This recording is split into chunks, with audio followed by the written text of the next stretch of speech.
Another story I heard about myself. This one happened in high school. We had this teacher in high school whose kid went to our high school. His name was Mr. McNamara, and his son Jake McNamara went to our high school. He was a sophomore when I was a senior, so he was 2 years behind me. And Mr. McNamara was an asshole. And one weekend, he and his wife decided to leave town, which you should never do if you're an asshole. And Jake McNamara decided to throw a party at the teacher's house. Hooray! And everyone around town heard about it, and we all got up individually and thought, okay, let's go over there and destroy the place. I walked into this party, everyone I had ever met was there, and everyone was drinking like it was the end of the world. People were drinking like it was the Civil War and a doctor was coming to saw our legs off. It was totally unsupervised. We were like dogs without horses. We were running wild. I walked down to the basement. They had a pool table in the basement. One dude took a running start and threw his body onto the pool table and broke it in half. Another kid found out which room was Mr. McNamara's and went upstairs and took a shit on his computer. So the party was going great. I'm standing in the basement and I'm holding a red cup. You've seen movies. And I'm standing there and I'm holding a red cup and I'm starting to black out. And I guess someone said like, something police. And in a brilliant moment of word association, I yelled, fuck the police!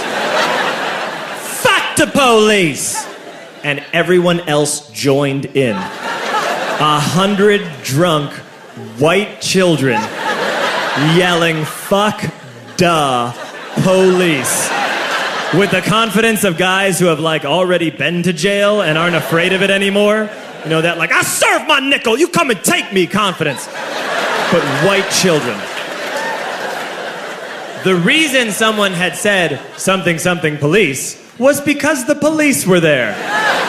So a Chicago police officer walked down the stairs and got to the bottom in the basement and looked out over a sea of drunk toddlers yelling, fuck the police, in his face. And he was almost impressed. He was like, wow. And then he leaned into his walkie-talkie and went, get the paddy wagon. And my friend John, who is now a father, this man now has a baby, he grabbed a 40, smashed it on the ground, and yelled, scatter! And everyone ran in a different direction.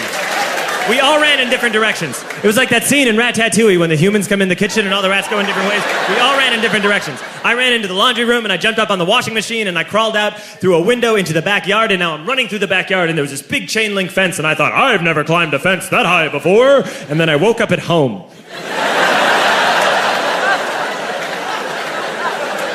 On Monday, I went to school because that's what we did back then. And I'm walking into the school building, and who do I see but Jake McNamara? And he says to me, hey, were you at my party on Saturday? And I said, no. You know, like a liar. And he said things got really out of hand. Someone broke the pool table. Someone took a shit on my dad's computer. But the worst thing, he says, the worst thing is that someone stole these old antique photos of my grandmother, and my parents are freaking out about it. And I had that thought that only blackout drunks and Steve Urkel can have.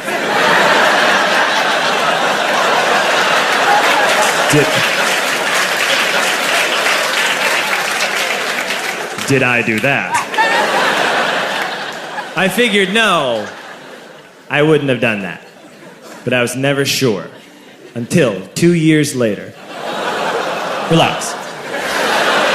I'm playing video games with this kid named Alex that we also went to high school with. 2 years later, we've graduated by now. We're playing video games for a couple hours. And then Alex says to me, hey, come here, I want to show you something. And he takes me into his bedroom. And then he takes me into a side room off of his bedroom. Never a good thing to have. And he shows me a tiny room that is covered wall to wall in stolen antique photos from different people's parties over the years.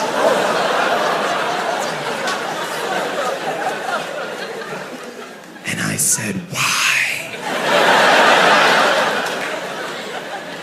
Why do you do this?" And Alex said, "Because it's the one thing you can't replace."